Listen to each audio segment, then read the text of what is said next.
وإن طائفتان من المؤمنين اقتتلوا فأصلحوا بينهما صدق الله العلي العظيم وصدق رسوله النبي الكريم۔ انتہائی احترام و عزت کے ساتھ اس طریقے سے میں پڑھ رہا ہوں، میرے ساتھ مل کر حضور دل کے ساتھ نذرانے مقرر پیش کریں۔ الصلاۃ والسلام علیک یا رسول اللہ، الصلاۃ والسلام علیک یا حبیب اللہ، الصلاۃ والسلام علیک یا نبی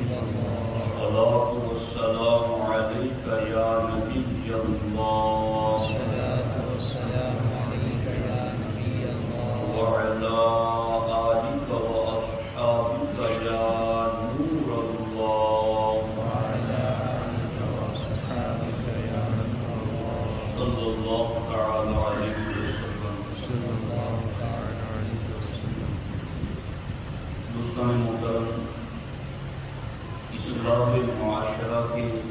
9 قرآنی اصول، ان میں سے آج دوسرے اصول پر ہم آپ کے سامنے گفتگو عرض کریں گے۔ اللہ جل مجدہ الکریم قرآن مجید میں ارشاد فرماتا ہے وَإِن طَائِفَتَانِ مِنَ الْمُؤْمِنِينَ اقْتَتَلُوا فَأَصْلِحُوا بَيْنَهُمَا، اور اگر مسلمانوں کے 2 گروہ آپس میں لڑے تو ان میں صلح کراؤ۔ سب سے پہلا اصول جو اللہ تبارک و تعالیٰ نے ذکر فرمایا تھا اس میں یہ تھا کہ اگر فاسق کوئی خبر لے کر آتا ہے تو تم اس کی تحقیق کرو۔ تو اگر تحقیق کر لی جائے تو بہت سارے جھگڑوں سے ہم ایسے ہی بچ سکتے ہیں، لیکن اس کے باوجود اگر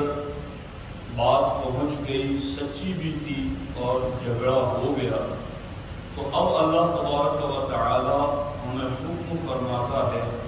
فَأَصْلِحُوا بَيْنَهُمَا، کہ مسلمانوں کے 2 گروہ لڑے تو اے ایمان والو تم ان میں صلح کراؤ۔ قرآن مجید میں اس صلح کا حکم کئی مقامات پر آیا ہے، میاں بیوی کے حوالے سے بھی یہ حکم آیا ہے۔ اللہ تعالیٰ ارشاد فرماتا ہے وَإِنِ امْرَأَةٌ خَافَتْ مِنْ بَعْلِهَا نُشُوزًا أَوْ إِعْرَاضًا فَلَا جُنَاحَ عَلَيْهِمَا أَنْ يُصْلِحَا بَيْنَهُمَا صُلْحًا وَالصُّلْحُ خَيْرٌ، اور اگر کسی عورت کو اپنے شوہر کی زیادتی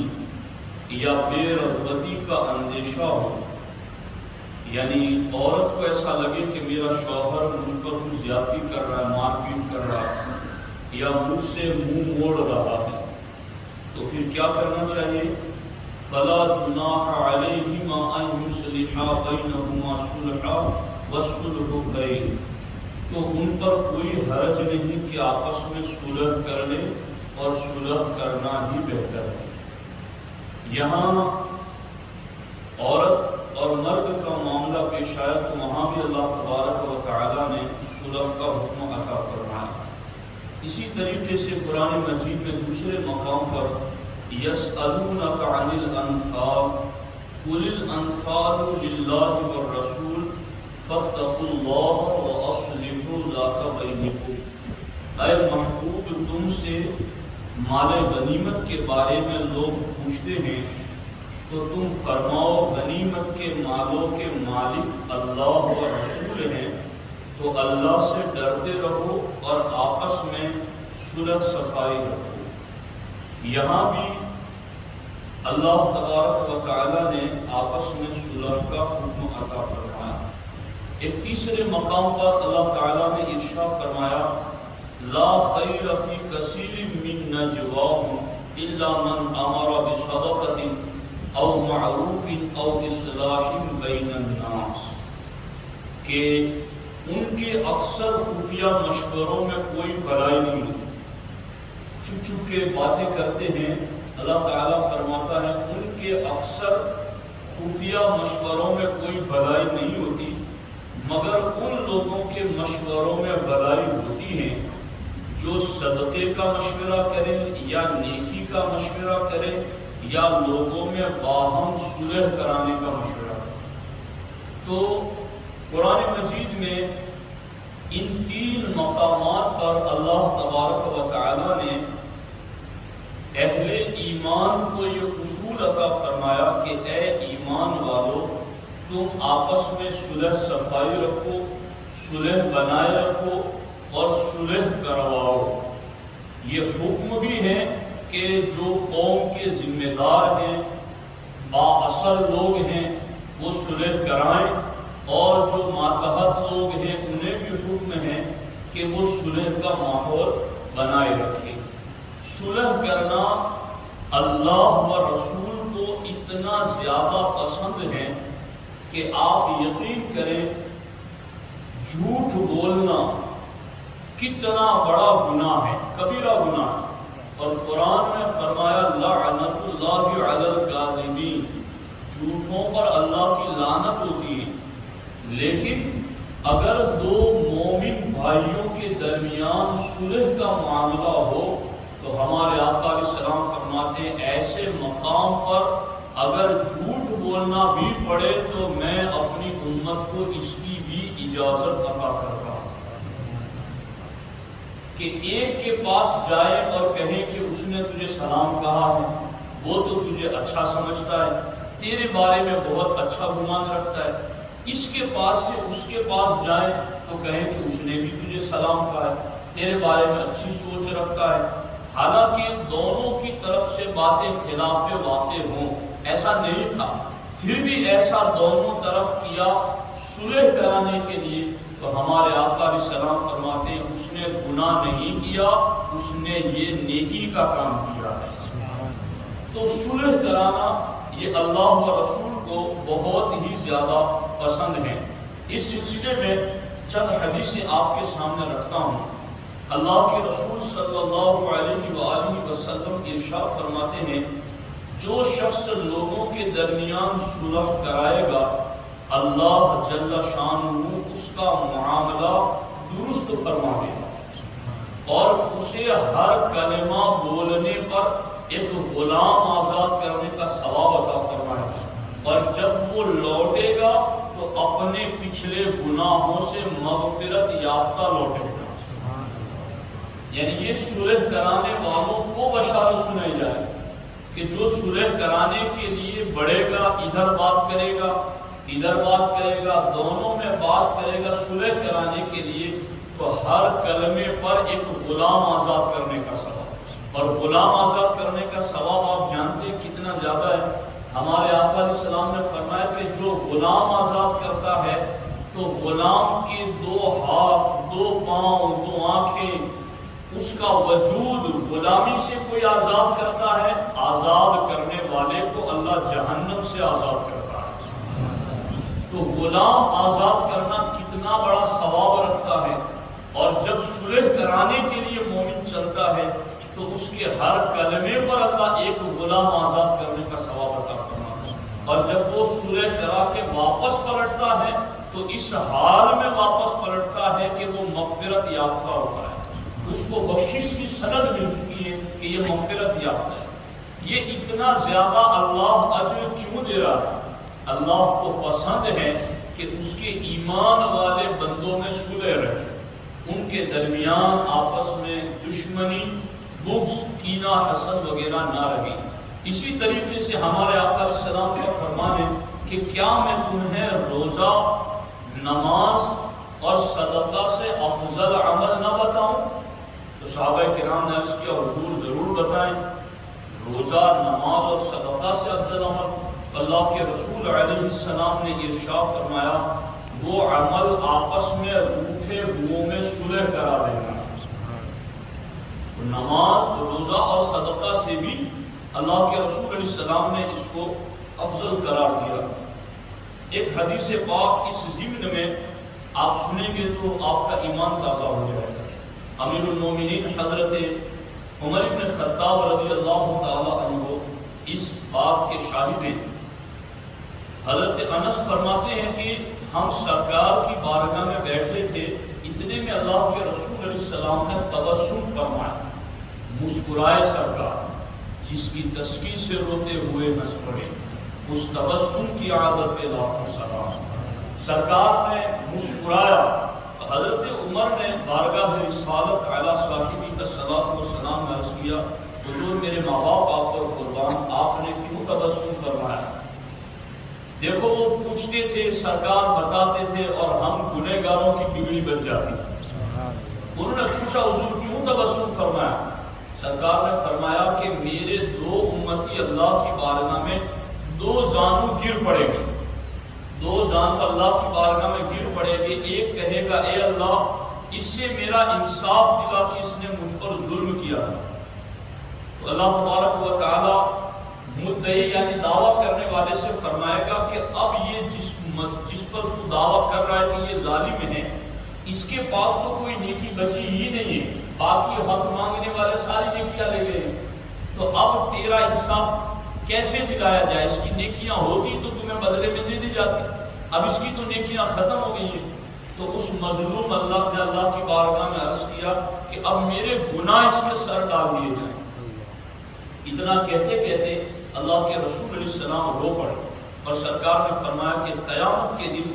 ہر بندہ یہ چاہے گا کہ اس کا بوجھ دوسرے کے سر ڈال دیا جائے، اور اس وقت اچانک وہ جو مظلوم تھا جس کا حق دنیا میں مارا گیا تھا، اس کو اچانک پردے ہٹ جائیں گے، تو اس کو سامنے سونے کے بڑے بڑے شہر اور بڑے بڑے محل نظر آئیں، اور جب وہ موتیوں سے سجے ہوئے شہر اور محل دیکھے گا تو اللہ کی بارگاہ میں عرض کرے گا یا اللہ یہ کس پیغمبر کے لیے ہیں، یہ کس صدیق اور شہید کے لیے ہیں؟ اللہ تعالیٰ فرمائے گا یہ اس کے لیے ہیں جو اس کی قیمت ادا کرے۔ تو وہ مظلوم جو یہ کہہ رہا تھا کہ مجھے اس سے انصاف دلایا جائے، وہ کہے گا کہ اس کی قیمت کو کون ادا کر سکتا ہے؟ اللہ تعالیٰ فرمائے گا اس کی قیمت تو ادا کر سکتا ہے۔ وہ عرض کرے گا کہ یا اللہ وہ کس طرح کا؟ اس طرح کہ تو اپنے اس بھائی کے حقوق معاف کر دے، تو یہی ان محل اور ان شہروں کی قیمت ہے، یہ تجھے مل جائیں گے، اور اس کی قیمت یہ ہے کہ تو اپنے اس بھائی کے حقوق معاف کر دے۔ تو بندہ اس وقت کہے گا یا اللہ میں نے سب حقوق معاف کر دیے۔ اللہ تعالیٰ فرمائے گا اب تو خود اکیلا نہ جا، اس کا ہاتھ پکڑ اور دونوں اسی جنت میں داخل ہو جا۔ تو آپ غور فرمائیں، اس کے بعد ہمارے نبی علیہ السلام نے فرمایا کہ اللہ تعالیٰ سے ڈرو اور مخلوق میں صلح کرواؤ، کیونکہ اللہ تعالیٰ بھی قیامت کے دن مسلمانوں میں صلح کروائے گا۔ تو دیکھو یہ دوسرا اصول ہے، میں تو اس پر بہت غور کرتا ہوں، اس کو خود سمجھتا ہوں، اس کی گہرائی میں جاتا ہوں کہ مسلمان اگر ان اصولوں پر عمل کرے تو عمل کرتے نہیں کرتے، لیکن تھوڑی دیر کے لیے سوچ کے دیکھیں کہ اگر ان اصولوں پر مسلمان عمل کرنا شروع کر دیں تو ہم کتنے خوشحال ہو جائیں، ہم کتنے پرسکون اور کتنے مطمئن ہو جائیں۔ یعنی ایک مسلمان دوسرے مسلمان سے ملے گا تو اس کو کتنی خوشی محسوس، جو اس حکم پر عمل کرنے کی بنیاد اور اس حکم پر عمل کریں کہ صلح کراؤ، یہ ہم اپنی بہتری کے لیے کریں کہ ہمیں جنت ملے گی، ہمیں ایک ایک کلمے پر اتنا زیادہ ثواب ملے گا، ایک ایک غلام آزاد کرنے کا، تو ہم نماز پڑھ کے نیکیاں جمع کرتے تو یہ کام کیوں نہ کریں؟ جب وہ کام کریں گے مسلمانوں میں صلح ہوگی تو آپس میں کتنا بہترین معاشرہ اور سوسائٹی وجود میں آئے گی۔ تو یہ اس سلسلے میں صلح کے حوالے سے ہمارے آقا علیہ السلام نے یہ باتیں ارشاد فرمائی۔ اب میں ایک اہم پوائنٹ کی طرف آپ کی توجہ دلانا چاہتا ہوں۔ کبھی کبھی قوم کے ذمہ داران بڑے حضرات جن کو اللہ تعالیٰ نے شان دی ہے، عزت دی ہے، وہ یہ سوچتے ہیں کہ اب ان کو صلح کرانے سے کوئی فائدہ نہیں ہوگا۔ ایسا نہیں، قرآن میں اللہ تعالیٰ ارشاد فرماتا ہے وَذَكِّرْ فَإِنَّ الذِّكْرَىٰ تَنفَعُ الْمُؤْمِنِينَ، سمجھاؤ کہ سمجھانا ایمان والوں کو فائدہ دیتا ہے۔ تو سمجھانا یہ ایمان والوں کو فائدہ دیتا ہے، اس لیے صلح کرانے والوں کو کبھی یہ نہیں سوچنا سمجھنا چاہیے کہ اس کا فائدہ نہیں ہوگا، فائدہ ضرور ہوگا، قرآن کہہ رہا ہے تو ضرور فائدہ ہوگا، بس یہ کہ ہمیں طریقے سے چلنا ہے۔ اب وہ طریقہ کیا ہے؟ کبھی کبھی صلح کرانے والے ہی اس انداز سے چلتے ہیں کہ مزید بگاڑ پیدا ہو جاتا ہے۔ تو صلح کا جو علماء نے طریقہ بیان کیا ہے نا، وہ میں مختصر آپ کے سامنے رکھتا ہوں کہ وہ کس طریقے سے ہم اگر صلح کرانے کے لیے جائیں تو کیسے صلح کرائیں۔ سب سے پہلا صلح کا طریقہ یہ ہے کہ صلح کرانے سے پہلے ہم اللہ کی بارگاہ میں سچے دل سے دعا کریں کہ اے اللہ، میں تیرے حکم پر عمل کرتے ہوئے یہ صلح کرانے جا رہا ہوں، تو اس میں مجھے خیر کے ساتھ کامیاب رکھا۔ یوں مومن سچے دل سے اللہ کی بارگاہ میں دعا کر کے پھر صلح کے لیے نکلے اور بات دونوں طرف کی سنیں۔ وَإِن طَائِفَتَانِ مِنَ الْمُؤْمِنِينَ اقْتَتَلُوا، مسلمانوں کے دو گروہ لڑ پڑے، دونوں طرف کی بات سنیں۔ اور بات کیسے سننی ہے؟ بات سنو اور اس کو لکھو ساتھ میں۔ وہ جو پوائنٹ لکھوا رہے ہیں کہ ہمیں ان پر یہ سوال ہے، ہمیں ان پر یہ اعتراض ہے، وہ سارے لکھے جائیں اور پھر اس کے بعد دوسرے فریق کے پاس جائیں اور وہاں جا کر کے ان کی پوری بات سنیں اور اس بات کو بھی لکھیں۔ پھر دونوں باتوں کو شریعت کی روشنی میں پرکھنے کی کوشش کریں کہ یہ سوالات واقعی میں بنتے ہیں یا نہیں بنتے، یا یہ محض بدگمانی سے تعلق رکھتا ہے، یا یہ محض ایسے ہی اپنی طبیعت کی ناراضگی سے تعلق رکھتا ہے۔ دونوں کے پوائنٹس پر بندہ اللہ کا خوف رکھتے ہوئے غور کرے اور اس کے بعد اس کا نتیجہ لکھیں کہ اب دونوں کا نتیجہ اور نچوڑ یہ ہوا، تمہیں یہ کرنا ہے، تمہیں یہ کرنا ہے، ان باتوں کی پابندی تمہیں کرنی ہے، ان باتوں کی پابندی تمہیں کرنی ہے۔ اس طریقے سے دونوں کے پوائنٹ لکھ کر کے پھر دونوں کو اکٹھے کریں اور دونوں کو آمنے سامنے ملائیں اور اس بات کا دھیان رکھیں کہ اس وقت بھی کوئی کسی کے خلاف زبان استعمال نہ کرے، کیونکہ ایسے موقع پر بات بنتے بنتے بگڑ جاتی ہے۔ تو اس لیے اس موقع پر بھی صلح کی فضیلتیں بیان کریں، مومن کا دل توڑنا، مومن سے دور رہنا، اس سے عداوت رکھنا، اس کا جو عذاب ہے وہ سنائیں اور اس طریقے سے ان کے درمیان آپس میں صلح کرانے کی کوشش کرنی چاہیے۔ یہ اللہ تبارک و تعالیٰ کا ہم تمام اہل ایمان کے لیے حکم ہے۔ اب یہاں پر چونکہ آج سیدہ خاتون جنت رضی اللہ تعالی عنہا کا یوم وصال بھی ہے، تو انہی کے فرزند ارجمند سیدنا امام حسن مجتبیٰ رضی اللہ تعالی عنہ کی بات میں آپ کے سامنے عرض کرتا ہوں۔ حضرت امیر معاویہ رضی اللہ تعالی عنہ اور امام حسن مجتبیٰ رضی اللہ تعالی عنہ جب دونوں کے لشکر ایک دوسرے کے سامنے ہوئے تو امام حسن مجتبیٰ رضی اللہ تعالیٰ عنہ کا لشکر اتنا بڑا تھا کہ حضرت عمر بن عاص نے کہا کہ یہ لشکر اگر آج چل پڑا تو مد مقابل کو پیس کر رکھ دے گا، اور حضرت امام حسن مجتبیٰ فرماتے تھے بیدی جماجم العرب، عرب کی کھوپڑیاں میرے ہاتھ میں ہیں، جدھر میں اشارہ کروں گا یہ لڑ جائیں گے۔ مگر اس وقت لشکر بھی ہے، تعداد بھی ہے، طاقت و قوت بھی ہے، سب کچھ ہے، مگر حضرت امیر معاویہ رضی اللہ تعالی عنہ نے دو بندوں کو صلح نامہ لکھ کر کے امام حسن مجتبیٰ کی خدمت میں پیش کیا۔ حضور، یہ میری طرف سے صلح نامے کی درخواست ہے،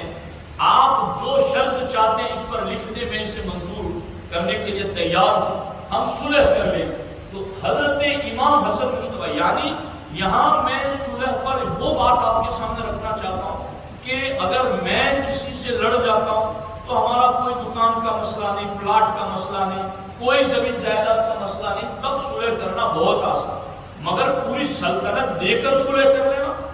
پوری امارت اور خلافت دے کر کے صلح کر لینا، یہ پھر خاتون جنت کے بیٹے ہی کی تو شان ہو سکتی ہے، یہ انہی کے تو شایان شان ہے۔ امام حسن مجتبیٰ نے اس وقت کہا کہ مجھے ابو بکر صدیق نے یہ حدیث سنائی کہ تم ایک مرتبہ بچپن میں حضور کی گود میں تھے اور حضور مجمع پر نظر ڈالتے، کبھی تم پر نظر ڈالتے، اور اس وقت حضور نے فرمایا تھا ان ابنی ھذا سید لعل اللہ من یصلح بہ بین الفئتین العظیمتین من المسلمین، کہ میرا یہ بیٹا میری امت کا سید اور سردار ہے، اور میں یقین کہ میرا یہ بیٹا میری امت کے 2 مسلمان گروہوں میں صلح کرا دے گا۔ تو امام حسن مجتبیٰ کہتے ہیں میں حضرت امیر معاویہ کی اس پیشکش کو قبول کرتا ہوں اور میں صلح کے لیے تیار ہوں۔ پوری سلطنت انہیں عطا کر دی اور آپ نے صلح فرما لی۔ تو اگر ہمارے درمیان میاں بیوی کا جھگڑا ہوتا ہے، پڑوسیوں کا جھگڑا ہوتا ہے، آپس میں بھائیوں کا مسئلہ ہوتا ہے، یا کسی بھی طرح کا کوئی بھی مسئلہ ہوتا ہے، اگر ہم امام حسن مجتبیٰ رضی اللہ تعالیٰ عنہ کی اس طریقے پر چلتے ہوئے صلح کی طرف پیش قدمی کریں گے تو انشاءاللہ ہمیں اجر و ثواب بھی ملے گا اور ہم ایک پرسکون خوشحال مسلم معاشرے کی تشکیل کا ایک اہم حصہ بھی بن سکیں گے۔ تو باتیں کرنے سے تو فائدہ ہوتا ہی ہے، مگر عمل کرنے سے اس میں مزید فائدہ ہوتا ہے۔ تو اگر کہیں اس طرح کا ہے تو قوم کے بااثر لوگوں کو اس کی طرف ضرور توجہ دینی چاہیے۔ باقی جو قرآنی اصول 9 ہیں، ہر ایک اصول ایسا ہے کہ جس کی ضرورت ہے۔ جب یہ پوسٹر یہاں سے شائع ہوا تو انڈیا سے بھی کئی علماء کے مجھ پر میسج آئے کہ آپ نے عنوان بہت بہتر منتخب کیے ہیں اور ان عنوان پر گفتگو کرنے کی ہر جگہ ضرورت ہے۔ تو میں نے وہ عنوان اس لیے منتخب کی کہ مسلم معاشرے کو بہتر بنانے کے قرآنی اصول ہم سیکھ لیں، عمل کر لیں، تاکہ دونوں جہان میں ہمارے لیے بھلائیاں مقدر ہو سکے۔ اللہ تبارک و تعالیٰ ہم سبوں کو عمل کی توفیق عطا فرمائے۔ ان اللہ و ملائکتہ یصلون علی النبی یا ایھا الذین آمنوا صلوا علیہ وسلموا تسلیما۔ اللهم صل على سيدنا ومولانا محمد وآله وصحبه وسلم وأفوض أمري إلى الله إن الله بصير بالعباد صلى الله تعالى على خير خلقه وعلى آله وصحبه أجمعين برحمتك يا أرحم